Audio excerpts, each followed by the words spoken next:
चलिए physical chemistry का last chapter चालू करते हैं, that is chemical kinetics. And डाल दीजिए केमिकल काइनेटिक्स। थोड़ा सा डिस्कशन हमने इसके बारे में किया था ना, कहाँ पे? हाँ, SN1 SN2 याद है? SN1 SN2 का नाम क्या था? Nucleophilic substitution, unimolecular and bimolecular. तो वहां पे मैंने आपको थोड़ा बहुत बस इंट्रोडक्शन दिया था कि यूनिमोलिकुलर क्यों बोल रहे हैं, बाइमोलिकुलर क्यों बोल रहे हैं, और रेट का मतलब क्या होता है, रिएक्शन की स्पीड। तो यहाँ पर स्पीड वर्ड यूज ना करके क्या यूज करते हैं? वर्ड रेट, है ना? रेट वर्ड यूज करेंगे अपन यहाँ पर। तो ये केमिकल काइनेटिक्स जैसे ही ना दो चैप्टर हमने 11th में पढ़ा है, वो था थर्मोडायनेमिक्स एंड इक्विलिब्रियम। वो भी प्रोसेसेस का ही कुछ ना कुछ पैरामीटर्स बता रहे थे। एक बता रहा था हीट कितना रिलीज हो रहा है, कितना एब्जॉर्ब हो रहा है, थर्मोडायनेमिक्स। और एक बता रहा था कि रिएक्शन का इक्विलिब्रियम कब पहुंचेगा, मतलब कंप्लीशन कब होगा या इक्विलिब्रियम कब पहुंचेगा, है ना? स्पीड नहीं बता रहे थे। दोनों चैप्टर में हमने प्रोसेसेस के बारे में पढ़ा, but never talked about their speed. तो वो अपन को किसमें पढ़ना है? केमिकल काइनेटिक्स में। तो it is the branch of chemistry which deals with the speed of reaction या rate of reaction. Not just rate of reaction, क्या क्या फैक्टर्स हैं जो रेट को चेंज कर सकते हैं। आप रिएक्शन की स्पीड को रियल टाइम में बढ़ा सकते हो या कम कर सकते हो, उन फैक्टर्स को पढ़ेंगे। जैसे टेम्परेचर बढ़ाने से रिएक्शन की स्पीड बढ़ सकती है, एक नॉर्मल सा प्रोसेस है ना ये। आपने टेम्परेचर बढ़ा दिया तो रिएक्शन की स्पीड बढ़ जाएगी, क्योंकि मॉलिक्यूल्स को मिल जाएगी काइनेटिक एनर्जी, वो और जल्दी जल्दी भागेंगे और कोलाइड करेंगे जल्दी जल्दी, and the reaction will occur faster.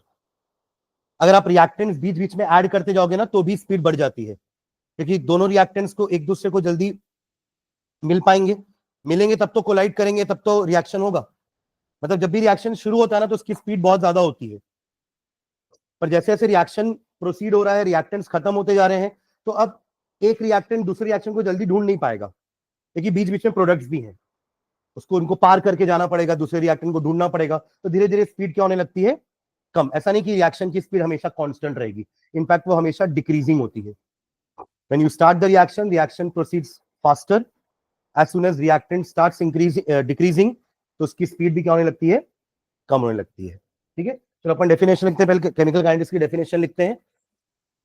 Define करना, it is the branch of chemistry which deals with the, it is the branch of chemistry which deals with the, it is the branch of chemistry which deals with the study of the rates of reaction, which deals with the study of the rate of chemical reactions,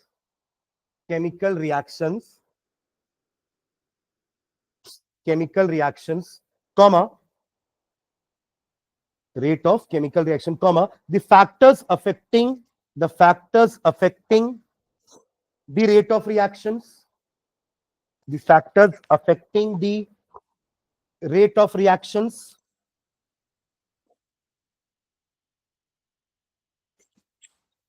and the mechanism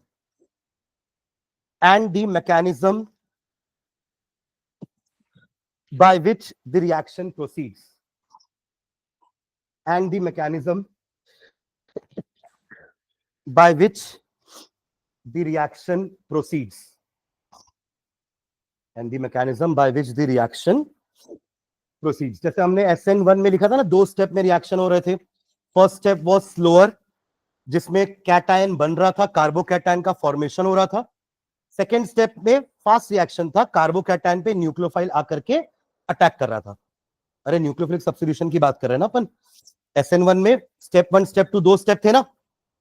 SN2 में एक ही step था, but बीच में क्या था? Transition state. तो ये mechanism होता है।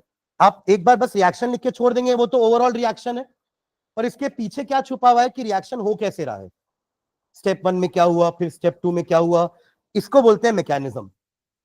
तो ऐसा नहीं होता कि हर रिएक्शन एक ही स्टेप में हो जाता है ना? मल्टीपल स्टेप्स लगते हैं रिएक्शन होने में, बीच बीच में इंटरमीडिएट्स भी आते हैं। इंटरमीडिएट्स मतलब ऐसे प्रोडक्ट जो आखिरी में नहीं दिखेंगे, बट बीच में आए, वो रिएक्ट करके फाइनल प्रोडक्ट बना दिए, तो वो आपको दिखेंगे ही नहीं। आप समझ रहे हो मैं क्या बोल रहा हूं? तो उसको अपन कहते हैं इंटरमीडिएट। जैसे कि हमारा कार्बोकैटायन एक तरह का इंटरमीडिएट था। हमने वहां पे लिखा भी है कि फर्स्ट स्टेप में कार्बोकैटायन बनता है which is a intermediate, second step में यही इंटरमीडिएट में न्यूक्लियोफाइल आके अटैक करता है तो बन जाता है फाइनल प्रोडक्ट। ओवरऑल रिएक्शन में कहीं भी आपको कार्बोकैटायन नहीं दिखता, वो बीच में फॉर्म हुआ था, उसने अपना काम किया और फाइनल प्रोडक्ट बन गया। Am I clear? पर वो किसमें आएगा जब आप मैकेनिज्म समझाओगे, है ना, जब आप एक रिएक्शन का मैकेनिज्म बताते हो तो आप बीच में वो सारे इंटरमीडिएट्स लिखते हो, फिर भले वो इंटरमीडिएट लास्ट में ना लिखा हो ओवरऑल रिएक्शन में। Am I clear? जैसे अपन ये रेडॉक्स रिएक्शन लिखते हैं तो हमारे इंटरमीडिएट्स क्या होते हैं? इलेक्ट्रॉन्स, कि Na ने एक इलेक्ट्रॉन लूज किया, बन गया Na प्लस, फिर Cl ने यही इलेक्ट्रॉन गेन कर लिया, बन गया वो Cl माइनस। ओवरऑल रिएक्शन क्या लिखते हैं? Na plus Cl2 gives 2 NaCl। कहीं पे भी इलेक्ट्रॉन दिख रहा है क्या आपको? तो इलेक्ट्रॉन्स आर इंटरमीडिएट हियर। तो ऐसे ही हमारे रिएक्शंस में जो मैकेनिज्म होते हैं उनमें बीच बीच में इंटरमीडिएट फॉर्म्स होते हैं, आखिरी रिएक्शन ओवरऑल रिएक्शन में वो नहीं दिखते, ठीक है? पर वो पूरे स्टेप्स को क्या बोलते हैं अपन? मैकेनिज्म, ये रिएक्शन कैसे हो रहा है। अभी अपन ऑर्गेनिक में भी एक और चैप्टर पढ़ेंगे इसके बाद, अल्कोहल, फिनॉल, ईथर, वहां पे हम मैकेनिज्म भी पढ़ेंगे। 3-3 स्टेप के मैकेनिज्म होते हैं। एक टाइप का मैकेनिज्म ऑलरेडी पढ़ चुके हैं, फ्री रेडिकल हेलोजिनेशन, जहां पे तीनों स्टेप के नाम क्या क्या थे?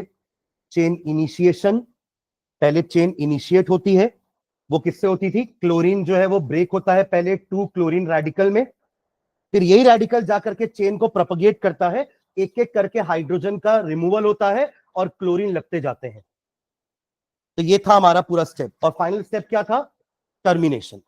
तो ऐसे ही स्टेप्स होते हैं और बाकी हम लिखते कैसे इस रिएक्शन को? ऐसे लिख के छोड़ देते हैं, CH4 plus Cl2 gives you CH3Cl, बाद में हमें CH2Cl2 भी मिलता है, एक और रिप्लेस करेंगे तो CHCl3 भी मिलेगा, बट CCl4 भी मिलेगा। बट इनके पीछे की कहानी नहीं लिखी है यहाँ पे कि ये हुआ कैसे है। हमने देखा था ना, हर स्टेप के लिए 2-2 स्टेप, हर एक प्रोडक्ट के लिए 2-2 स्टेप रिएक्शन हो रहे थे, उसी को मैकेनिज्म बोलते हैं, ठीक है? तो इस चैप्टर में 3 चीजें पढ़नी है अपन को। रेट क्या होता है, यानी कि स्पीड कैसे निकालते हैं, क्या होता है, कौन कौन से फैक्टर्स हैं जो रेट को अफेक्ट करने वाले हैं, एंड थर्ड चीज है mechanism.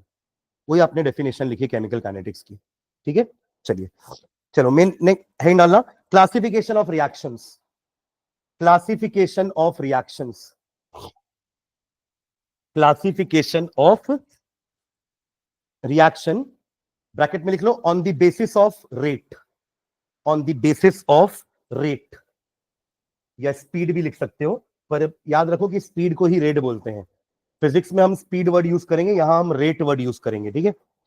On the basis of rate, मतलब 3 टाइप के रिएक्शन होते हैं, वेरी फास्ट रिएक्शन जिसकी हम स्पीड निकाल नहीं सकते, वेरी स्लो जिसकी निकालना नहीं चाहते, और मॉडरेट जिसकी निकालेंगे। तो ये 3 टाइप के रिएक्शन होंगे हमारे, ठीक है? जैसे हमारे वो 2 स्टेप वाले प्रोसेस में था, फर्स्ट स्टेप स्लो था, सेकेंड स्टेप बहुत फास्ट था। तो सेकेंड स्टेप में हम सोच भी नहीं रहे थे कि स्पीड निकालने का, क्योंकि वो बहुत फास्ट हो रहा था। आप लोग डबल डिस्प्लेसमेंट रिएक्शन पढ़े हो ना, उसमें क्या होता है? 2 एक्वस सॉल्यूशन लेते हैं 2 टेस्ट ट्यूब में, दोनों को एक टेस्ट ट्यूब में खाली कर देंगे, जैसे ही आप उसको खाली करोगे तुरंत प्रेसिपिटेट बनता है।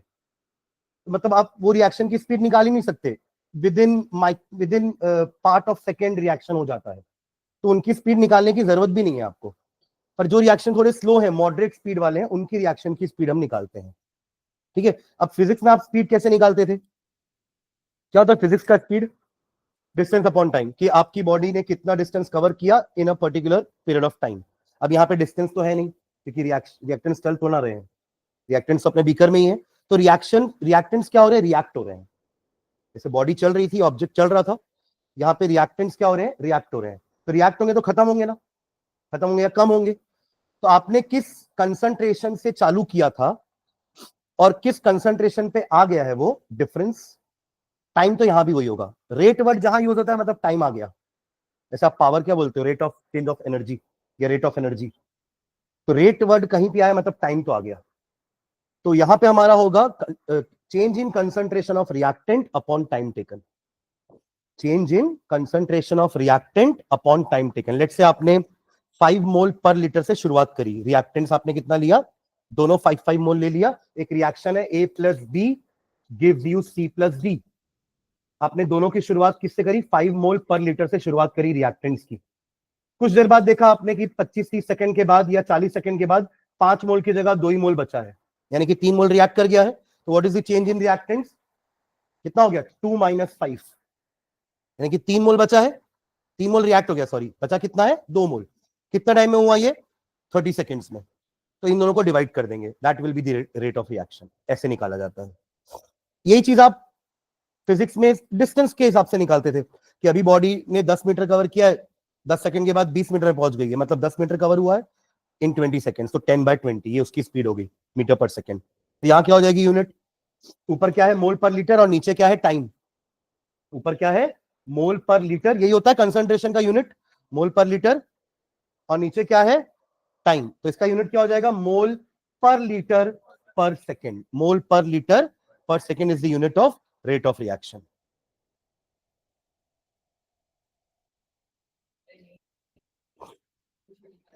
तो बात कर लेना, कर ले बात।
हाँ चलो पहला टाइप का रिएक्शन लिखो। First very fast reactions, very fast reactions, very fast reactions, hyphen डाल के, which take place instantaneously, which takes place instantaneously, which take place instantaneously, taking very less time, taking very less time, taking very less time। Example लिख लो आयनिक reactions, आयनिक reactions, आयनिक reactions. जैसे मैंने आपको जो double displacement का example बताया वो एक तरह के आयनिक रिएक्शन ही है, आयन एक्सचेंज होता है ना। जैसे आपने NaCl लिया, सॉरी NaCl नहीं, H2SO4 NaOH ले लेते हैं प्लस HCl ले लेते हैं, इनके आयंस क्या क्या है Na+OH नेगेटिव, H+Cl नेगेटिव। जैसे आप दोनों को ऐड करोगे Na और इनके साथ मिक्स होकर क्या बना लेंगे NaCl NH2। तो ये वाले रिएक्शन बहुत फास्ट होते हैं जहां पे आयंस आर इन्वॉल्व, ठीक है। ये वहां पे ऐसे बॉन्ड नहीं तोड़नी होती ना। रिएक्शन टाइम क्यों लेता है, क्योंकि पुरानी बॉन्ड टूटनी चाहिए और नई बॉन्ड बनती है। जैसे आप H2 और Cl2 को ले लो, ये दोनों आपके कोवेलेंट मॉलिक्यूल्स हैं। यहाँ पे H और H के बीच की बॉन्ड पहले टूटेगी, Cl और Cl की बॉन्ड पहले टूटेगी, मतलब breaking of older bonds and formation of newer bonds, तब जाके बनेगा HCl। तो दिस टेक्स टाइम। यहाँ पे कोई बॉन्ड तो थी, आयनिक बॉन्ड है, बट पानी में जाने के बाद वो डिसोसिएट हो जाते हैं। हम पढ़े हैं जितने भी हमारे सॉल्यूशंस हैं उसमें आपके जो सॉल्यूट पार्टिकल्स हैं वो कैसे रहते हैं, डिसोसिएटेड रहते हैं अपने आयंस में, तो वो पास कर लेते हैं। बट यहाँ पे बॉन्ड टूटने में और नई बनने में टाइम लगता है, ठीक है। तो ये हमारे सेकंड टाइप के रिएक्शन में देखिए, सेकंड टाइप का रिएक्शन वेरी स्लो रिएक्शन, या पहले थर्ड लिख लेते हैं, वेरी स्लो रिएक्शन लिखो, वेरी स्लो रिएक्शंस। जैसे रस्टिंग वगैरह हो गया, ये हमारे वेरी स्लो रिएक्शंस हैं जो महीना भर लगा देंगे होने में। वेरी स्लो रिएक्शंस हाइफन डाल के लिखो, which may take days or months, which may take days और मंथ, नहीं, इसके कंपैरिजन में स्लो बोलेंगे, इसको वेरी स्लो बोल रहे हैं अपन फिर, ठीक है। हाँ, तो इट मे टेक डेज और मंथ्स। एग्जांपल लिख लो, rusting of iron, rusting of iron, ठीक है। थर्ड कैटेगरी लिखना, third category, reactions which are neither very slow, reactions which are neither very slow nor very fast, neither very slow nor very fast, but take place at moderate speed, but take place at moderate speed, moderate speed। Example लिख लो, hydrolysis of sucrose, hydrolysis, hydrolysis of sucrose, sucrose क्या होता है आपका, C12H22O11। और जब इसका hydrolysis करते हैं ना, तो ये अपने दोनों मोनोसैकेराइड्स में ब्रेक होता है, जिनका नाम है ग्लूकोज एंड फ्रक्टोज, C6H12O6, ठीक है। इसी प्रोसेस को अपन क्या कहलाते हैं, hydrolysis of sucrose. That is sucrose molecule breaking up to give glucose and fructose, ठीक है। एक और लिखो कॉमा देके, डिकम्पोजिशन रिएक्शंस, डिकम्पोजिशन रिएक्शंस, एक और एग्जांपल, डिकम्पोजिशन रिएक्शंस। डिकम्पोजिशन क्या होता है, जहां पे आप एक बड़े मॉलिक्यूल को कुछ एनर्जी दे करके ब्रेक कर रहे हो। Energy can be in the form of heat, in the form of light और in the form of electricity, ठीक है। ओके, नोट करके एक पॉइंट लिखो, नोट, नोट करके लिखिएगा एक पॉइंट,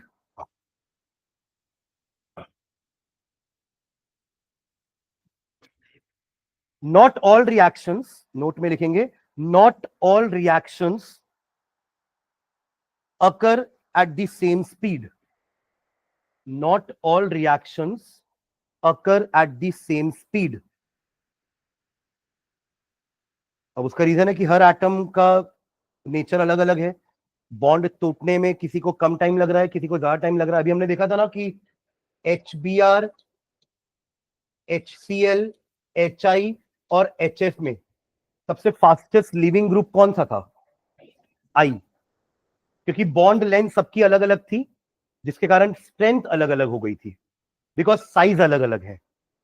हाइड्रोजन तो सबके साथ कॉमन है, बट हाइड्रोजन का साइज अगर बड़ा है, अगर बड़ा है साइज, तो बॉन्ड लेंथ बड़ी हो जाएगी, बॉन्ड लेंथ बड़ी होने के कारण स्ट्रेंथ कम रहेगी, तो कम एनर्जी में ही वो टूट के बाहर आ जाएगा, इसलिए HI फास्टर रिएक्ट कर रहा था, ठीक है। तो ऐसा नहीं है कि हर रिएक्शन सेम स्पीड में प्रोसीड करेंगे, क्योंकि यहाँ पे एटम्स का टूटना मतलब बॉन्ड का टूटना और नई बॉन्ड बनना इन्वॉल्व है, और ये सबका अलग अलग होता है। That is why the rates are different for different reactions, ठीक है। तो फुल स्टॉप के इसका रीजन लिखते हैं, this is because, this is because a reaction involves, this is because a reaction involves the breaking, involves the breaking and making of bonds, involves the breaking and making of bonds, full stop, since different bonds require, since different bonds require different amounts of energy, since different bonds require different amounts of energy, hence the rates of different reactions are different, hence the rates of, सबको अलग अलग time लगने वाला है, since different bond requires different amount of energy, hence the rates of different reactions are different, hence the rates of different reactions are different, ठीक है। चलिए next hand डालना, रेट ऑफ रिएक्शन, डिफाइन करते हैं rate of reaction को, formula लिखते हैं इसका, जो मैं अभी आपसे डिस्कस किया था कि यूनिट क्या होगी, फॉर्मूला क्या होगा, rate of reaction, rate of reaction. तो अभी अपन डिस्कस कर रहे थे ना कि ए और बी रिएक्ट कर रहे हैं और बना रहे हैं सी एंड डी, तो ए और बी में कितना डिक्रीमेंट होगा, या फिर आप सी और डी का इंक्रीमेंट भी ले सकते हो कि शुरुआत आपने जीरो प्रोडक्ट के साथ करी थी, बट धीरे धीरे प्रोडक्ट का कंसंट्रेशन बढ़ेगा ना, जैसे इनका कंसंट्रेशन कम हो रहा है तो इनका कंसंट्रेशन बढ़ भी तो रहा है, तो आप रिएक्शन का रेट दोनों के टर्म्स में निकाल सकते हो। You can find the rate of reaction with respect to reactant also, with respect to product also. बस फर्क इतना है कि यहाँ पे रिएक्टेंट्स का कंसंट्रेशन टाइम के साथ कम होगा, तो प्रोडक्ट का कंसंट्रेशन टाइम के साथ इंक्रीज होगा। आप समझ रहे हो, मतलब मैं आपको ग्राफिकली समझाऊं तो अगर मैं यहां पे लिखूं रिएक्टेंट्स का कंसंट्रेशन एंड प्रोडक्ट का कंसंट्रेशन, कंसंट्रेशन ऐसे ही दिखाते हैं ना स्क्वायर ब्रैकेट के अंदर, और यहां ले लेता हूं मैं एक्स एक्सिस में टाइम, तो टाइम के साथ रिएक्टेंट का कंसंट्रेशन कम होता है। समझ में आ रहा है ये वाला ग्राफ, जब आपने रिएक्शन शुरुआत किया था जीरो टाइम, जीरो टाइम कुछ नहीं होता, जीरो टाइम का मतलब क्या है, जो आपने रिएक्शन स्टार्ट किया, जैसे वहां भी आप बोलते थे फिजिक्स में कि जब आपने ऑब्जर्वेशन स्टार्ट किया वो आपका टाइम जीरो है, जीरो टाइम थोड़ी ना कुछ होता है ना। तो जीरो टाइम यानी कि जब आपने रिएक्शन स्टार्ट किया तब रिएक्टेंट की कंसंट्रेशन क्या थी, मैक्सिमम, पर जैसे जैसे टाइम जा रहा है रिएक्टेंट धीरे धीरे कम हो रहे हैं, क्यों, क्योंकि प्रोडक्ट धीरे धीरे बन रहे हैं। ये ग्राफ समझ में आया दोनों, ये वाला प्रोडक्ट के लिए बनाया मैंने, ये वाला किसके लिए है, प्रोडक्ट के लिए, और ये वाला किसके लिए है। इस टाइप का ग्राफ हम इक्विलिब्रियम में भी बनाते थे इफ यू रिमेंबर, फिर आके हम क्या करते थे इक्विलिब्रियम में, हम क्या करते थे आकर के कांस्टेंट कर देते थे ऐसे कि इस पॉइंट ऑफ टाइम के बाद ना रिएक्टेंट और कम हो रहे हैं ना प्रोडक्ट, और यानी कि the reaction has reached equilibrium. वो डिपेंड करेगा, अगर रिएक्शन रिवर्सिबल होगा तो ही ऐसा होगा, अदरवाइज प्रोडक्ट बढ़ता जाएगा, रिएक्टेंट एक समय आएगा जहां वो खत्म हो जाएगा और प्रोडक्ट मैक्सिमम लिमिट में रहेगा। वो आपके इरिवर्सिबल रिएक्शंस हो गए जो कंप्लीशन तक पहुंचते हैं। कंप्लीशन तक कहने का मतलब सारे रिएक्टेंट्स उनके खत्म हो जाते हैं, अनलेस एंड अनटिल अगर आपने कोई एक लिमिटिंग रिएजेंट ना लिया हो। क्या होता है लिमिटिंग रिएजेंट, हाँ जिसको आपने कम क्वांटिटी में लिया है, मतलब उसकी रिक्वायरमेंट ज्यादा की थी और आपने कम ले लिया उसको गलती से, तो एक समय ऐसा आएगा जहां वो लिमिटिंग रिएजेंट खत्म हो जाएंगे, या ये कह लो कि दूसरा रिएजेंट बच जाएगा। तो रिएक्शन कंप्लीट हुआ है पर आपको रिएक्टेंट्स बचे हुए दिख रहे हैं, उसमें आपकी गलती है कि आपने दूसरे रिएक्टेंट को कम लिया, रिएक्टेंट की गलती नहीं है, वो तो बेचारे रिएक्ट कर ही रहे थे, पर आपने दूसरे को कम लिया तो वो कैसे करेगा, मतलब कार्बन और ऑक्सीजन बना लेकर के आप कार्बन डाइऑक्साइड बनाना चाह रहे हो, पर आपने जानबूझ करके ऑक्सीजन कम लिया है, तो कार्बन अकेले थोड़ा बना देगा कार्बन डाइऑक्साइड, कार्बन बिना ऑक्सीजन के कार्बन डाइऑक्साइड बना देगा क्या। एक समय पर अगर ऑक्सीजन खत्म हो गया, कार्बन बचा है, तो आप ये नहीं बोलोगे कि रिएक्शन इनकम्प्लीट है। रिएक्शन क्यों रुका है, because of a limiting reagent which is oxygen. Am I clear. तो अगर रिएक्शन इरिवर्सिबल है तो वो कंप्लीशन तक जाएगा, और अगर वो रिवर्सिबल है तो वो इक्विलिब्रियम तक जाएगा। पर आपको पता है इक्विलिब्रियम को भी डिस्टर्ब किया जा सकता है by adding more and more reactants.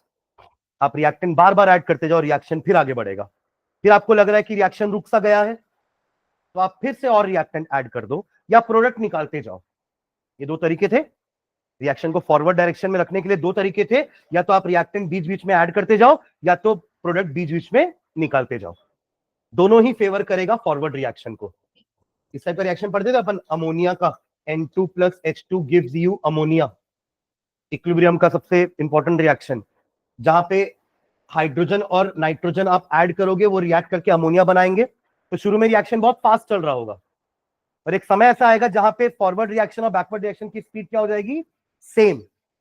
तब जितने देर में एक नाइट्रोजन और हाइड्रोजन मिलकर अमोनिया बना रहे होंगे, उतनी देर में एक अमोनिया टूट करके नाइट्रोजन और हाइड्रोजन बना रहा होगा। इसका मतलब ना अब रिएक्टेंट्स कम हो रहे हैं ना प्रोडक्ट बढ़ रहा है, इक्विलिब्रियम पहुंच चुका है। अब आप दो तरीके से इस रिएक्शन को और आगे बढ़ा के अमोनिया बना सकते हो। पहला काम, आप बीच बीच में नाइट्रोजन हाइड्रोजन ऐड करते चलो, या अमोनिया बीच बीच में निकालते चलो, दोनों ही आपके फॉरवर्ड रिएक्शन को फेवर करेगा according to Le Chatelier principle. याद आ रहा है, ठीक है चलो ओके। अकेले आप यहां पर हमें ली चैटलियर की जरूरत नहीं पड़ेगी। हाँ टेम्परेचर प्रेशर, तो क्या होगा, हाँ बढ़ेगी ना स्पीड। अब जैसे देखो, अगर ये रिएक्शन हमारा एक्सोथर्मिक है तो जाहिर सी बात आप और टेम्परेचर बढ़ाओगे तो रिएक्शन की स्पीड बढ़ेगी। हाई टेम्परेचर पे आपका exothermic reaction, sorry low temperature पे आपका एक्सोथर्मिक रिएक्शन फेवर करेगा टुवर्ड्स फॉरवर्ड रिएक्शन। तो आप जितना भी लो टेम्परेचर रखोगे उससे आपके रिएक्शन की स्पीड और बढ़ेगी। ठीक है, चलो तो ये ग्राफ समझ गया ना आप। ठीक है, चलो यानी कि कंक्लूजन ये है कि हम रिएक्शन की स्पीड को दोनों के टर्म्स में बता सकते हैं, रिएक्टेंट्स के टर्म्स में भी कि रिएक्शन कितने टाइम में खत्म हो रहे हैं या उनकी कंसंट्रेशन क्या रेट से डिक्रीज हो रही है, या प्रोडक्ट के टर्म्स में कि उनकी कंसंट्रेशन किस रेट से इंक्रीज हो रही है। दोनों को हम रेट बोलते हैं। ठीक है, डेफिनेशन लिखो रेट ऑफ रिएक्शन की।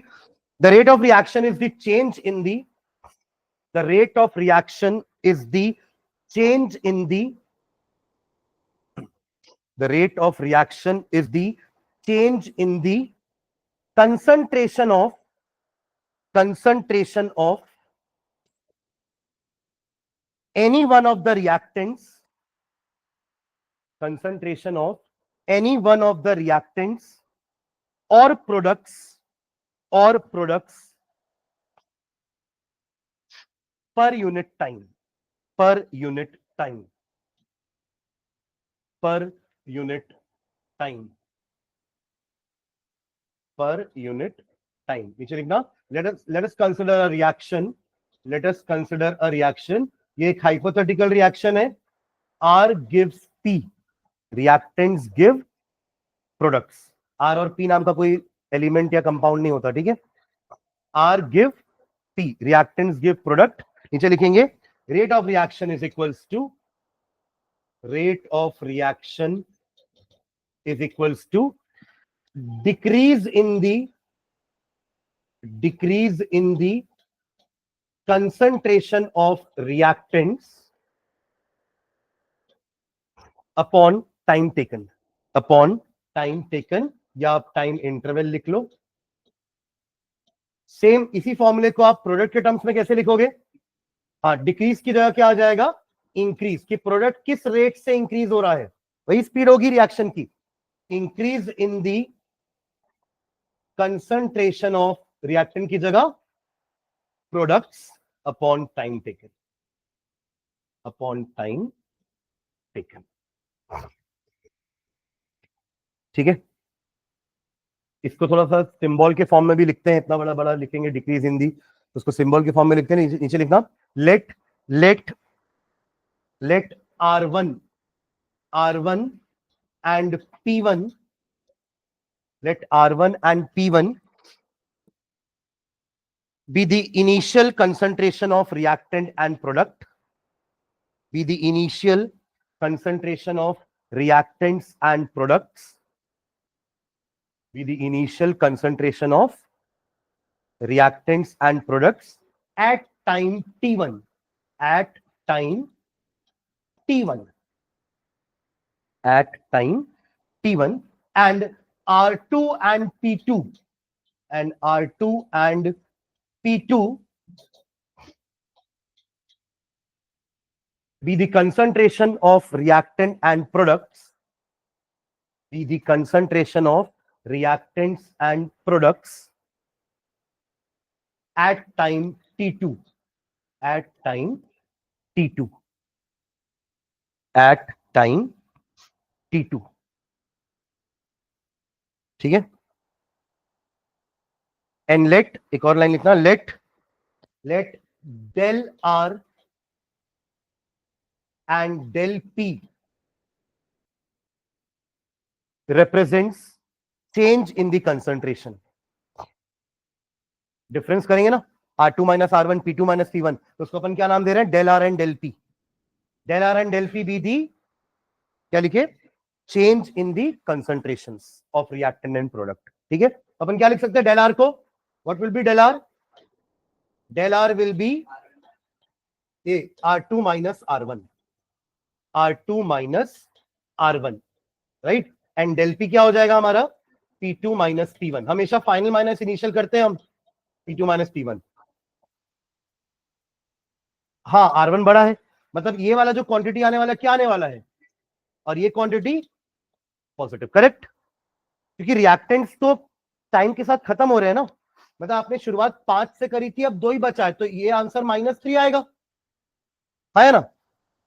और ये मान लो आपने जब देखा तब रिएक्ट प्रोडक्ट 1 मोल थे, पर अब वो बढ़ के 4 मोल हो गए हैं, तो इसका प्रोडक्ट इसका आएगा, ये डिफरेंस प्लस में आएगा, मतलब इसका वैल्यू नेगेटिव होगा, इसका वैल्यू पॉजिटिव, ये भी लिखना साथ में, पॉजिटिव नेगेटिव, है ना। बट स्पीड तो भाई पॉजिटिव ही होती है, हम रेट तो निकालेंगे पॉजिटिव निकालेंगे ना। तो फॉर्मूले में एक चेंज कर देंगे, हम क्या कर देंगे, यहां पे डिक्रीज वाले में माइनस साइन लगा देंगे, क्या लगा देंगे, डिक्रीज वाले में माइनस साइन। तो उससे क्या होगा, ये पहले से ही माइनस आ रहा है, माइनस माइनस क्या बन जाएगा, प्लस। ठीक है, तो नीचे लिखना, ये लिख लिया आप लोग नेगेटिव पॉजिटिव के साथ, है ना। तो नीचे लिखना, therefore rate of reaction, therefore rate of reaction is equals to, rate of reaction is equals to, दो तरीके से लिखेंगे, अगर आप रिएक्टेंट के टर्म्स में लिख रहे हो तो सामने माइनस लगाना, minus change in concentration of reactant upon time interval, del T बोल दो, T2 minus T1, del T क्या है, T2 माइनस T1।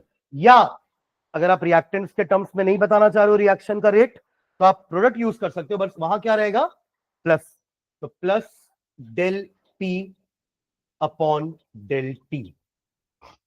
तो नेगेटिव साइन का सिग्निफिकेंस समझ गए ना आप, नेगेटिव हमने क्यों लगाया है, ताकि ओवरऑल डेल आर की वैल्यू पॉजिटिव हो सके, क्योंकि ये तो हमेशा नेगेटिव ही आने वाला है, del R will always be negative, तो just to make it positive हमने सामने क्या लगा दिया, एक नेगेटिव साइन, ठीक है, ताकि वैल्यू हमेशा हमें पॉजिटिव ही मिले। और यहां लगाने की जरूरत नहीं है नेगेटिव, क्योंकि ये वैल्यू तो हमेशा पॉजिटिव ही आने वाली है, क्योंकि प्रोडक्ट तो टाइम के साथ बढ़ेगा ही, तो जब भी आप P2 माइनस P1 करोगे you will get a positive value. समझ में आ रहा है क्या, तो नीचे एक लाइन लिख लो ये नेगेटिव साइन के लिए, the rate of reaction is always positive, the rate of reaction is always positive,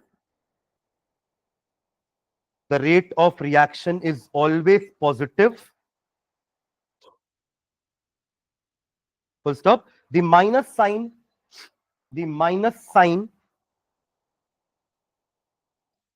is used to show that the minus sign is used to show that the concentration of reactants is decreasing, to show that the concentration of reactant is decreasing, concentration of reactant is decreasing। एक example लिखना, let's take PCl5, आप PCl5 को तोड़ करके PCl3 और Cl2 बना दिए, आ रहा समझ में reaction, phosphorus pentachloride decomposed into phosphorus trichloride and a chlorine molecule. अगर मुझे इसका रेट ऑफ रिएक्शन लिखना होगा तो क्या लिखेंगे अपन, rate of reaction is equals to, तीन तरीके से लिख सकते हैं इसका फॉर्मूला, अगर आप इसके रेस्पेक्ट में करोगे तो क्या करना पड़ेगा, minus del of PCl5 upon del T, या फिर इसके रेस्पेक्ट में del of PCl3 upon del T, या फिर इसके रेस्पेक्ट में del of Cl2 upon del T. ठीक है, तो ये हमारा रेट ऑफ रिएक्शन का इक्वेशन हो गया। तो you can use any of the term, any one of the term to find the rate of reaction. बस साइन का ध्यान रखना कि अगर आप रिएक्टेंट के टर्म्स में निकाल रहे हो तो हमें नेगेटिव साइन लेना है। ओवरऑल ये ध्यान रखेंगे कि रेट ऑफ रिएक्शन हमेशा पॉजिटिव होता है। Am I clear, rate of reaction will be positive.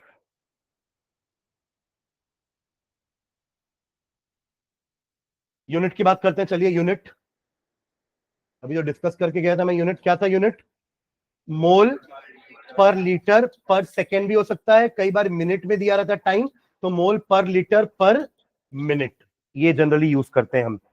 कई बार ये मोल पर लीटर की जगह क्या लिखा हुआ मिलेगा आपको, कैपिटल एम, तो कंफ्यूज मत होना, कैपिटल एम क्या है, that is molarity only, capital M mole per litre पर मिनट। ठीक है,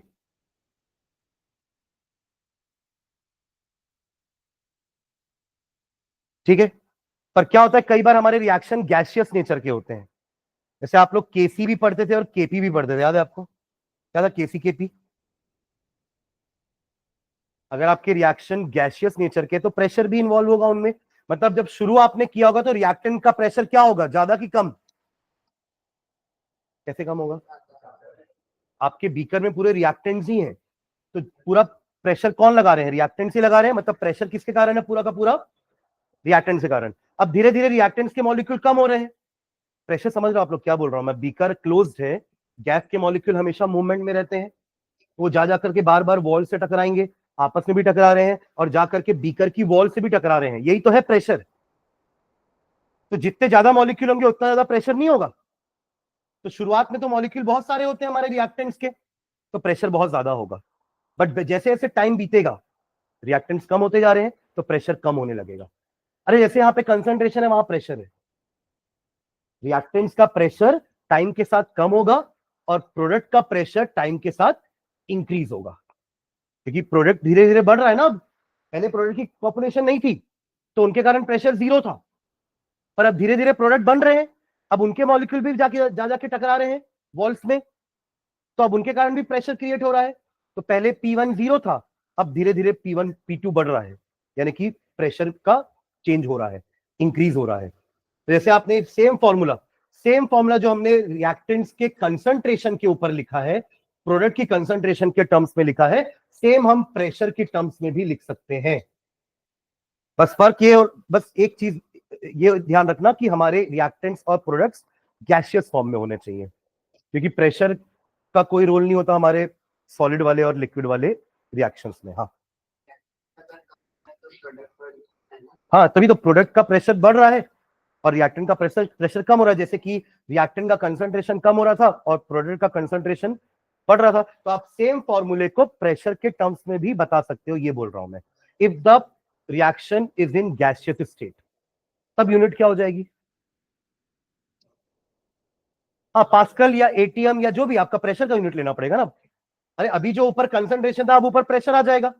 मतलब मान लीजिए कि इनिशियल जब आपने रिएक्शन स्टार्ट किया तो रिएक्टेंट का प्रेशर था 5 एटीएम। कितना था? रिएक्टेंट का प्रेशर 5 एटीएम था, पर अब धीरे धीरे रिएक्शन हो रहा है, रिएक्टेंट के मॉलिक्यूल्स कम हो रहे हैं, तो उनके कारण प्रेशर भी कम होगा, तो कम होकर के हो गया वो 2 एटीएम। कितना हो गया? तो चेंज कितना हो जाएगा? -3 का, फिर माइनस माइनस क्या हो जाएगा? प्लस। तो 3 एटीएम पर सेकेंड, ये हमारा रेट ऑफ रिएक्शन हो गया। तो इस यूनिट में मोल पर लीटर की जगह एटीएम भी आ सकता है। ठीक है, तो उसको एक लाइन लिखी नीचे, in case of gaseous reactions, in case of gaseous reactions, pressures are placed in place of, pressures are used लिख सकते हो, sorry, pressures are used in place of concentrations, pressures are used in place of concentrations। तो unit क्या हो जाएगी, लिख लेना, therefore unit will be ATM पर सेकेंड या एटीएम पर मिनट, या इसके अलावा एटीएम के अलावा जो भी प्रेशर की यूनिट हो सकती है, बार या पास्कल, है ना, तो वो भी अपन यूज कर सकते हैं। ठीक है, तो यूनिट का ध्यान रखेंगे, यूनिट रेट ऑफ रिएक्शन की हमेशा यही रहेगी। ठीक है,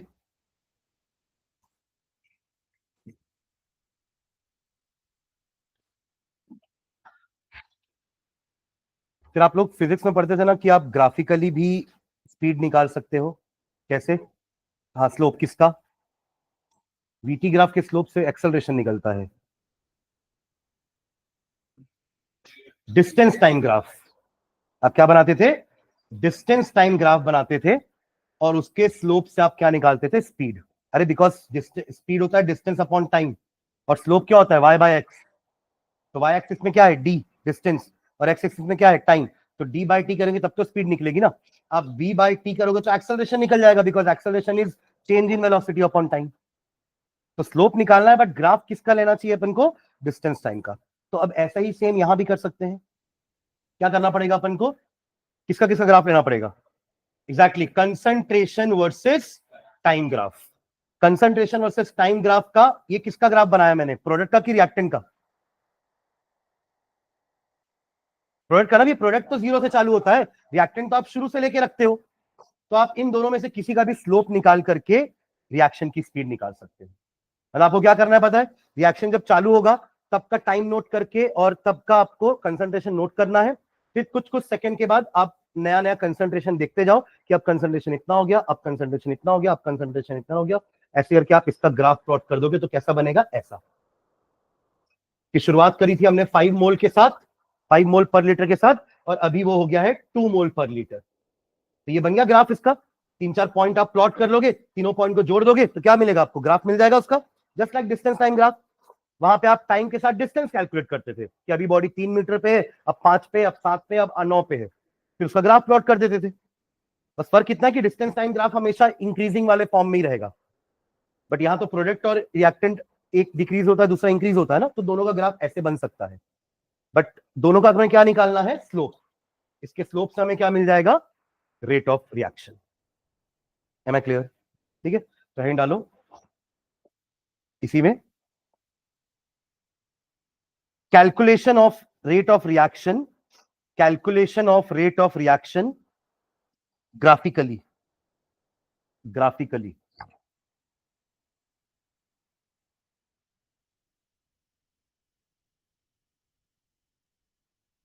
ग्राफिकली इसमें हाइफन डाल के लिखो, the slope of the concentration time graph, the slope of the concentration time graph gives us the rate of reaction, gives us the rate of reaction, gives us the rate of reaction. आप लोग speed कितने type की पढ़ते थे, average और instantaneous. वैसे यहां पे भी instantaneous rate of reaction and average rate of reaction दोनों चीज पढ़ेंगे ना। तो क्या लिखे, by finding the by calculating the slope of the concentration time graph। ठीक है, तो सब नेक्स्ट लाइन में लिखना, there are two types of rate of reaction, there are two types of rate of reaction। First लिखेंगे instantaneous rate, first instantaneous rate, hyphen डाल के लिखो उसका definition, it is the rate of reaction at any instant of time, it is the rate of, क्या लिखे, reaction at any instant of time, that is the rate of change of concentration, that is the rate of change of concentration, that is the rate of change of concentration of any one of the reactants or products, of any one of the reactants or products, rate of change of any of the reactant or products, any of the reactant or products at that particular instant of time, at that particular instant of time, at that particular instant of time। और average क्या होता है, एक time interval लेंगे हम कि time t1 से t2 में क्या रेट ऑफ चेंज, मतलब क्या रिएक्शन में या क्या प्रोडक्ट में चेंज हुआ है। ठीक है, नेक्स्ट लाइन में एवरेज लिखना, average, second average rate of reaction, average rate of reaction, average rate of reaction, इसमें हाइफन डाल के लिखो, it is the rate of change of concentration of any one of the reactant or product, it is the rate of change of concentration of any one of the reactant or product, rate of change of concentration of any one of the reactant or product during the time interval chosen, during the time interval chosen। तो वहां interval लेंगे, वहां एक particular instant of time लेंगे, during the time interval chosen. ठीक है, इसको graphically भी समझते हैं।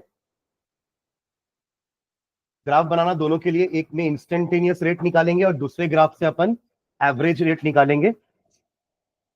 रिएक्टेंट के टर्म्स में निकाल रहा हूं मैं, ठीक है, तो मैं ग्राफ को ऐसे ही बना रहा हूं, ठीक है।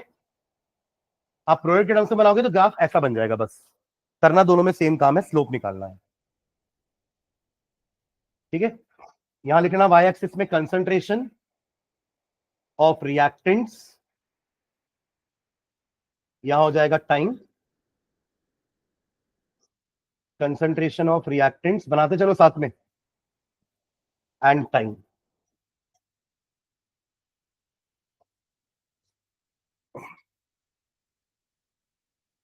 अभी कर्व का तो स्लोप नहीं निकाल पाएंगे, तो अपन क्या करते हैं, एक टेंजेंट ड्रॉ करते हैं। क्या होता है टेंजेंट, क्या होता है?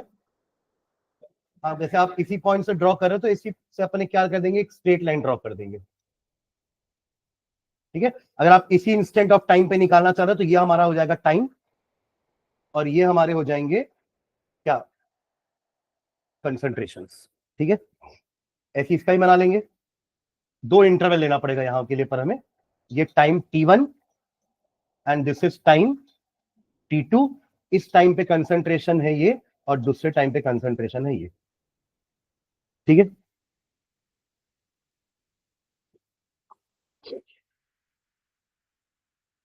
तो स्लोप निकालेंगे, slope is equals to minus of dr by dt, या डेल भी ले सकते हैं अपन।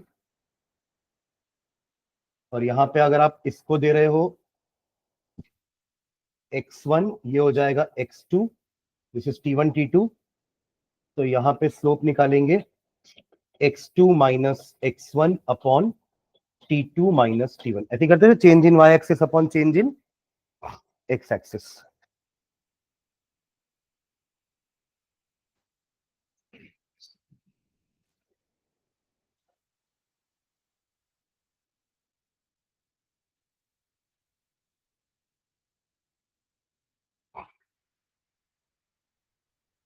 तो यहाँ पे टाइम इंटरवल नहीं है, सिर्फ एक पर्टिकुलर इंस्टेंट ऑफ टाइम है, और यहाँ पे हमारा टाइम इंटरवल है।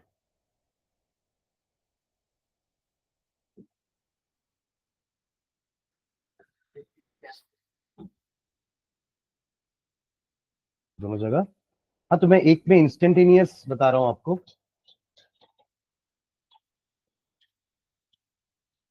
और एक में एवरेज।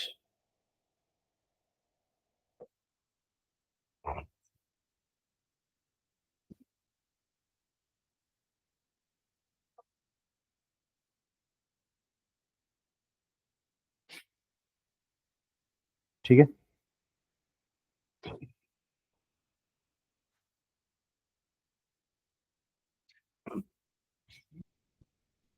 चलिए नेक्स्ट लाइन डालेगा, expressing the rate of reaction, expressing the rate of reaction in terms of different reactants and products, expressing the rate of reaction in terms of different reactants and products,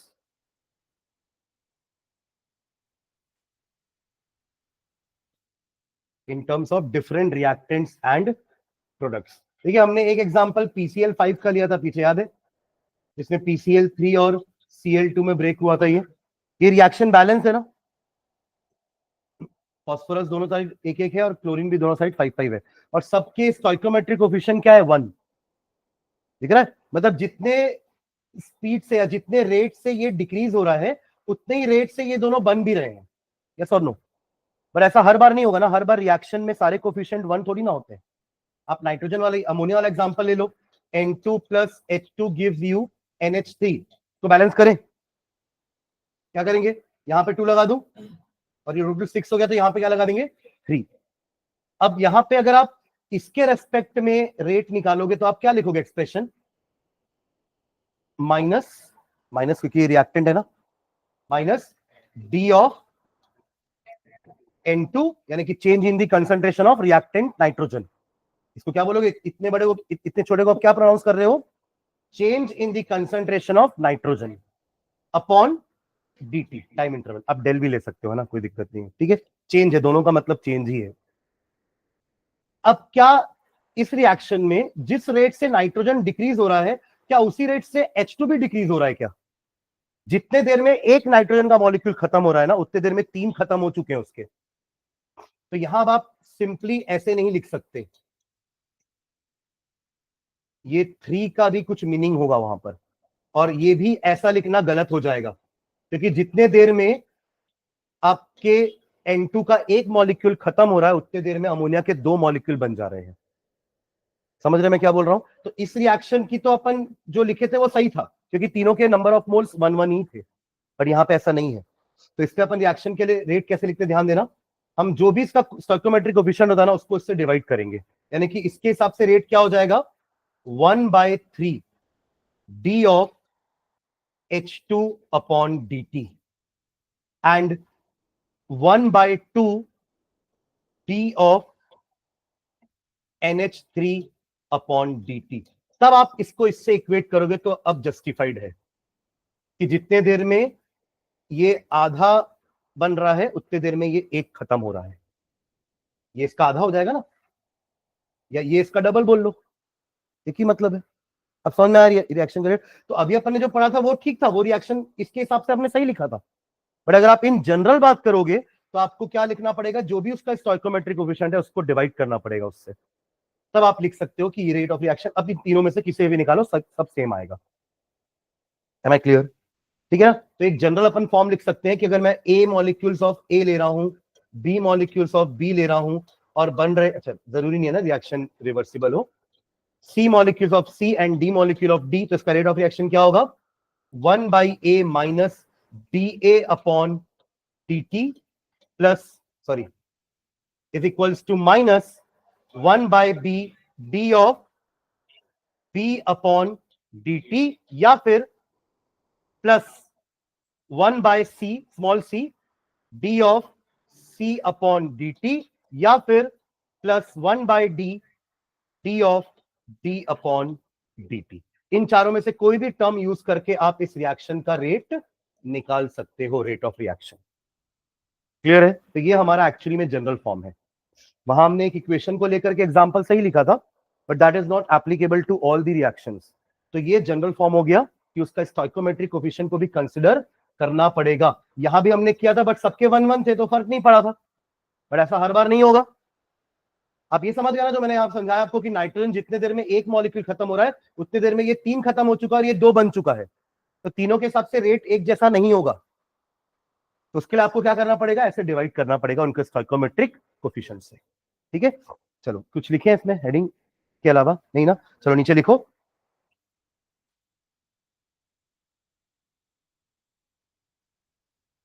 for a reaction with different stoichiometric coefficients, for a reaction with different मतलब समझ गया ना, सबका अलग अलग है stoichiometric coefficients। stoichiometric जानते हैं ना, branch of chemistry which deals with the amount of reactant and amount of products, उसको अपन स्टोइकोमेट्री बोलते हैं। हाँ, तो क्या लिखे, अच्छा स्टोइकोमेट्री की spelling, spelling STOICHIO then metric। तो for a reaction with different stoichiometric coefficients, the rate of reaction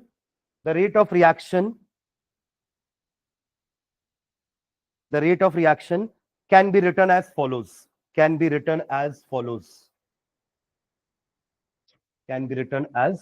चलो अब एक एग्जांपल लेके इसको बता देते हैं। 2N2O5 gives 2NO2 plus O2, 2 नहीं होगा 4 हो जाएगा, बैलेंस है ना? हाँ, चलो इसके लिए रेट ऑफ रिएक्शन लिख लो, क्या हो जाएगा, rate of reaction is equals to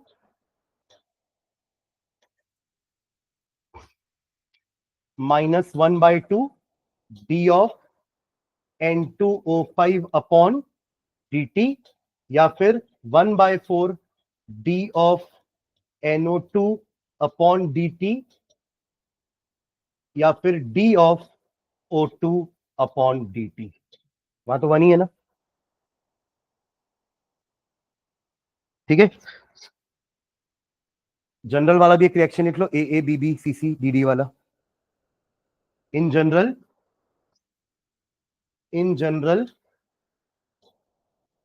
AA plus B B gives C C plus D D, इसके लिए भी रेट ऑफ रिएक्शन लिख करके छोड़ दो। -1/a dA by dt, -1/b dB by dt, +1/c dC by dt and +1/d dd by dt।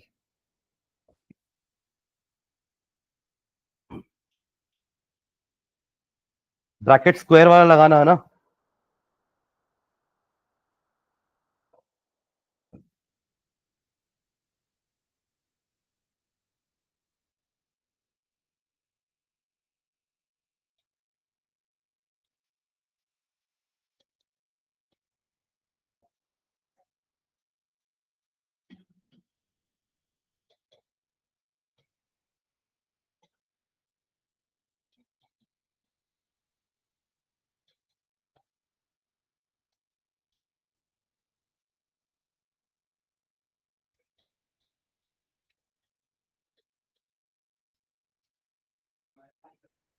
नीचे लिखना where dA by dt and dB by dt, where dA by dt and dB by dt are known as where dA by dt and dB by dt are known as rate of disappearance of A and B। Rate of disappearance, reactants disappear हो रहे हैं और product का formation हो रहा है ना, यही दो वर्ड बोलेंगे अपन। For reactant we will use the word disappearance, क्योंकि वो धीरे धीरे कम हो रहे हैं और प्रोडक्ट धीरे धीरे बढ़ रहे हैं, तो उनको अपन बोलेंगे फॉर्मेशन। तो rate of disappearance of A and B, इसको बोलेंगे rate of disappearance of A, rate of disappearance of B. Similarly dc by dt and dd by dt are known as rate of appearance भी बोल सकते हो, disappearance का opposite क्या होगा, appearance, या rate of formation of C and D। ये था रेट ऑफ डिसअपियरेंस ऑफ, इस रेट से वो डिसअपियर हो रहे हैं और इस रेट से वो फॉर्म हो रहे हैं, rate of disappearance of A and B, rate of disappearance of A and B। एक क्वेश्चन करते हैं, लिखना।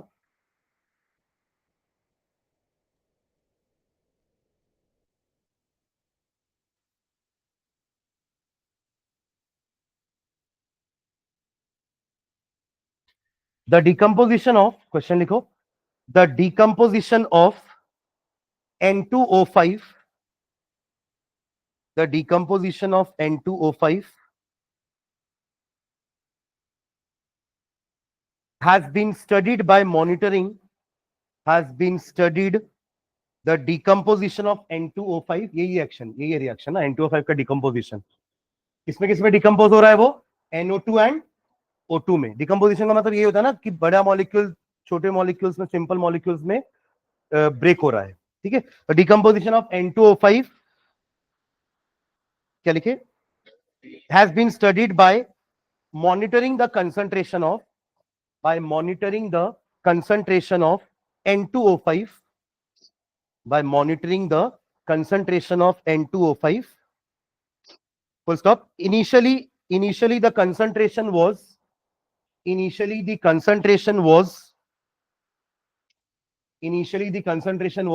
2.33 m mole per liter, 2.33 m, and after 184 minutes, मतलब लगभग 3 घंटा है ना, after 184 minutes it is reduced to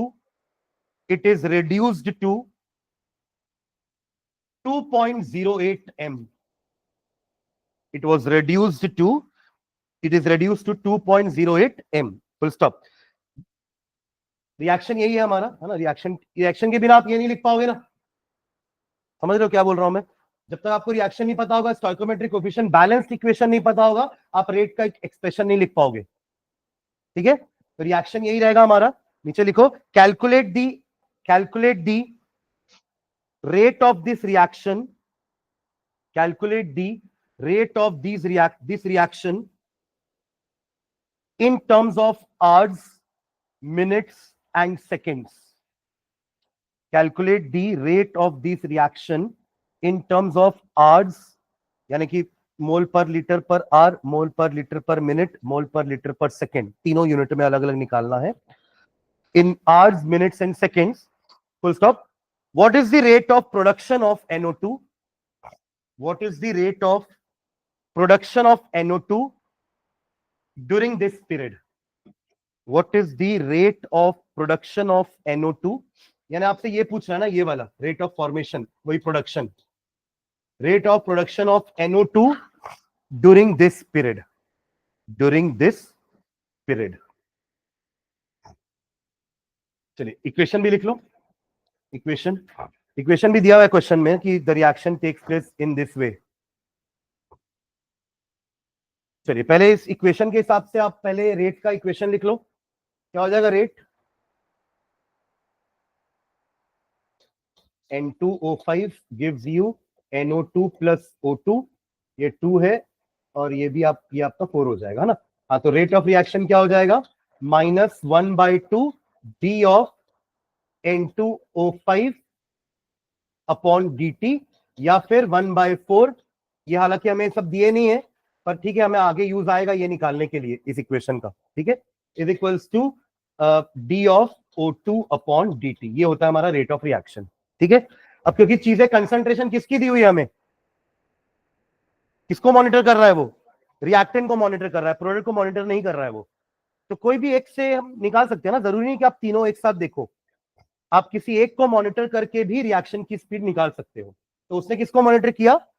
N2O5 को. तो उसने देखा कि N2O5 का पहला रिएक्टेंट, पहले कंसंट्रेशन कितना था? 2.33 m. After time interval, after 184 minute कितना हो चुका है? अगर आप इसको 1 बोलोगे तो N2O5 2 कितना हो जाएगा? 2.08 m. तो रेट ऑफ रिएक्शन निकल जाएगा, पहला तो इजी निकल जाएगा, -1/2. ये इसको उठा लेना, इन दोनों को अभी मत लेना, इनका भी काम नहीं है. तो -1/2 क्या आ जाएगा ऊपर? 2.08 माइनस 2.33. यस और नो? देखो आएगा नेगेटिव. अरे ये वैल्यू नेगेटिव आएगी ना, तो इससे तो नेगेटिव लगाए सामने, ताकि नेगेटिव नेगेटिव क्या हो जाए और हमारा रेट ऑफ रिएक्शन क्या रहे? Overall positive, divided by 184 minute. ठीक है. इसको सॉल्व करोगे तो हमारा आंसर पहले किस में आएगा? मोल पर लीटर पर मिनट में. मोल पर लीटर पर मिनट में. फिर आप इसी मिनट की जगह 60 सेकेंड से डिवाइड कर देना, जो भी आंसर आएगा. डिवाइड ही करोगे ना, क्योंकि मिनट नीचे है, आपको 60 से डिवाइड करना पड़ेगा. जो भी आंसर आएगा तो वो क्या हो जाएगा? सेकेंड्स में.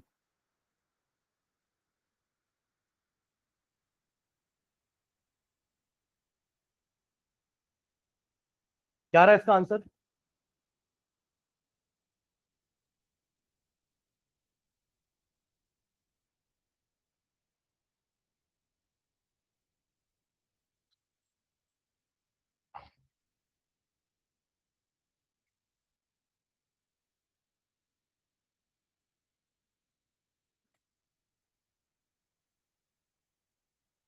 ये आपका 0.25 है ना, और नीचे कितना आ रहा है? मल्टीप्लाई करेंगे तो 8, हाँ 368.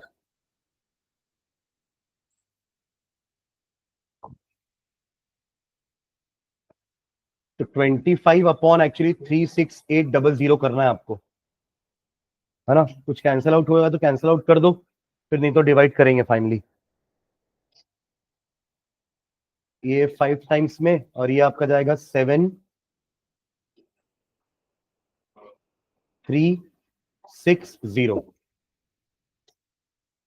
1 4 7 2. 1 डिवाइडेड बाय 1472. ये करना है.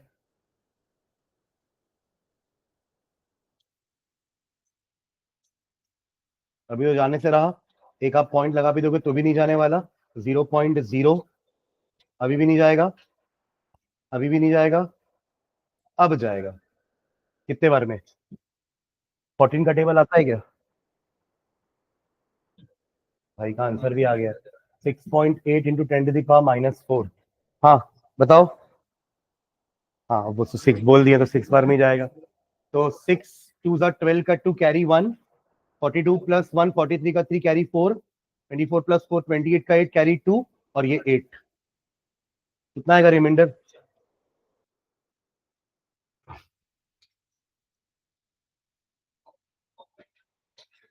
हम्म 1 1 पक्का। बायो वाला ना इसलिए मेरे को डर लग रहा है, और कोई मैथ्स वाला इसको जस्ट वो करेगा कि भाई चेक, ये 2 आएगा, ये 3 होगा, ये 1 होगा। हाँ ठीक है चल आगे बढ़े। एक और लेते हैं 0। हाँ, अब बताओ। 6.8 बोला क्या उसने? 8, हाँ ठीक है चलो 8। तो 8 2 का 16 का 6 कैरी 1, 56 प्लस 1 57 का कैरी 5, 32 प्लस 5 37 का 7 3 11। नहीं जा पार हो जा रहा है, पार हो रहा है ना? तो 7 बार में जाएगा ना।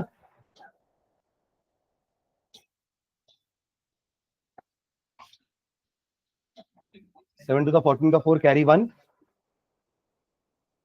5 3, हाँ 6 7 3 1 लास्ट बस। ये 9 टाइम समझ लो। तो क्या आएगा? 6.79 इंटू 10⁻⁻⁴। अगर आप साइंटिफिक नोटेशन में लिखोगे इसको, तो आप इसको 4 आगे लेके गए ना, 1 2 3 4, डेसिमल के पहले एक digit, scientific notation, into 10⁻⁻⁴। Unit क्या हो जाएगी हमारी? 6.79 इंटू 10⁻⁻⁴ मोल पर लीटर पर मिनट। मोल पर लीटर पर मिनट। तो इसी में तो कैलकुलेशन था अभी। अब क्या करेंगे इसको? सेकेंड में कन्वर्ट करना है। एक्चुअली आप देखो, मोल पर लीटर अपॉन मिनट ऐसा है ना। अब इसी मिनट की जगह आप क्या कर दो? 60 सेकेंड्स लिख दो। 1 मिनट में 60 सेकेंड्स हो जाएंगे ना, ये ऐसा हो जाएगा 60 सेकेंड्स, ऐसे ही लिख देते हैं। तो अब आपको जो आंसर आया ना ये वाला, इसी को 60 से डिवाइड करना है, तो आपका आंसर मोल पर लीटर पर सेकेंड में आ जाएगा। हाँ या ना? यस और नो? मतलब 6.79 इंटू 10⁻⁻⁴ को डिवाइड कर दो आप 60 से, you will get the answer in mole per litre पर सेकेंड। अब बताओ मिनट आर के लिए क्या करें? आर के लिए क्या करें? हमारे पास पर मिनट वाला आंसर है हमारे पास। अब इसको जहां जैसे कन्वर्ट करना चाहे कर सकते हैं।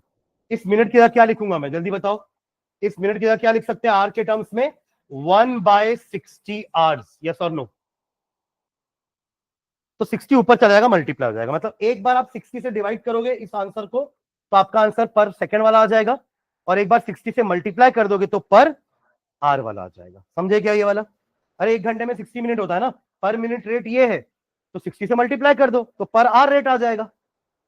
सिंपल तो है। और नहीं समझ में आ रहा है तो आप ऐसे चलो, कभी गलती नहीं होगी। आप इसको लिख के देख लो, आपको मिनट की जगह तो चेंज करना है, मोल पर लीटर तो मोल पर लीटर ही है। तो इस आंसर को एक बार 60 से डिवाइड करेंगे तो ये आ जाएगा, और एक बार इसी आंसर को 60 से मल्टीप्लाई करोगे तो मोल पर लीटर पर आर आ जाएगा। क्लियर है ये? क्या हुआ? अंगड़ाई ले रहे, एकदम नींद आ रही है। ठीक है, इसका सेकंड पार्ट पढ़ो जल्दी से क्वेश्चन।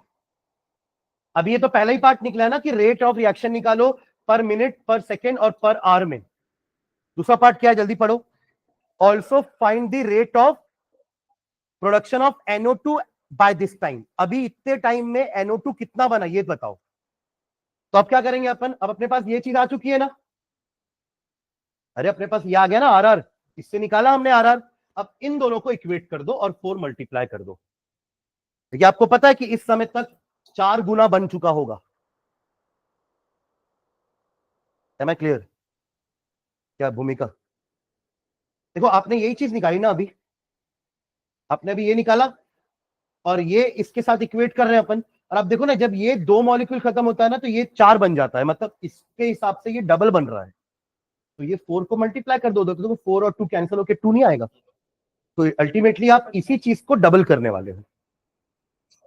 एक बार फिर से देखो जिनको समझ में नहीं आया, ये हमारे पूरा रेट का इक्वेशन है। अब आप इससे कुछ भी निकाल सकते हो। You can find the rate of formation of O2 also. Rate of formation of O2 भी निकाल सकते हो, rate of formation of NO2 भी निकाल सकते हो, and rate of disappearance of N2O5 भी निकाल सकते हो। रेट ऑफ रिएक्शन तो पहले निकल चुका है, ये तीनों हमारे रेट ऑफ रिएक्शन ही तो है अलग अलग यूनिट में। अब आपको क्वेश्चन में निकालने बोला है rate of formation of NO2, यानी कि आपको ये निकालना है। मैंने यहां लिखवाया ना कि ये जो चीज रहती है ये सब क्या रहते हैं हमारे, rate of disappearance and rate of formation या प्रोडक्शन। एम आई क्लियर, है ना? तो आपको ये चीजें निकालनी है, ये वाला इतना पार्ट निकालना है। तो आप क्या करोगे, इन दोनों को इक्वेट कर दो और 4 मल्टीप्लाई कर दो। तो 4 आप इनमें से किसी से भी 4 मल्टीप्लाई कर दो, हमारा आंसर आ जाएगा किसका, rate of production of NO2 का। ठीक है, तो इसको मैं यहां सॉल्व कर देता हूं। Rate of reaction is equals to 1/4 of D of NO2 upon dt, therefore D of NO2 upon dt, इसी को बोल रहे हैं अपन रेट ऑफ फॉर्मेशन या प्रोडक्शन दिया आपके क्वेश्चन में, production of NO2 is equals to 4 times of rate of reaction, यानी कि 4 इंटू 6.79 इंटू 10⁻⁻⁴। यूनिट आपकी कौन सी आएगी, ये वाली मोल पर लीटर पर मिनट वाली। इसमें करोगे तो पर सेकंड वाला आंसर आ जाएगा, इसमें करोगे तो पर आर। उसके लिए यूनिट दिया गया कुछ, उसके लिए कोई यूनिट नहीं दिया, तो उसको किसी में भी निकाल लेना। क्लियर है क्वेश्चन? इसका आंसर आ जाएगा 2.72 इंटू 10⁻⁻3। आप जब मल्टीप्लाई करोगे इन दोनों को तो 2 पॉइंट समथिंग आएगा इंटू 10⁻⁻3 मोल पर लीटर पर मिनट। कोई डाउट इस क्वेश्चन में? तो हमारा जो फॉर्मूला था कि rate of change of reactants upon time taken, उसी से हमने रेट निकाला है। ठीक है, किसका, लास्ट वाले इसका 2.72 इंटू 10⁻⁻3 आएगा ना। 6 4 24 तो होता ही है, ऐसा ही है। हाँ, तो फिर उसको साइंटिफिक नोटेशन में करोगे तो इधर लेके आओगे तो -4 का -3 हो जाएगा ना। तो 2.72 इंटू 10⁻⁻3 मोल पर लीटर पर मिनट। ठीक है, क्लियर है ये? ठीक है, चलो आज के इतना रहने देते हैं। तो आज हमने रेट ऑफ रिएक्शन पढ़ा है ना। अभी 2 चीजें और पढ़नी बची है चैप्टर में। क्या क्या है वो, factors affecting rate and mechanism. ठीक है, चलिए, थैंक यू।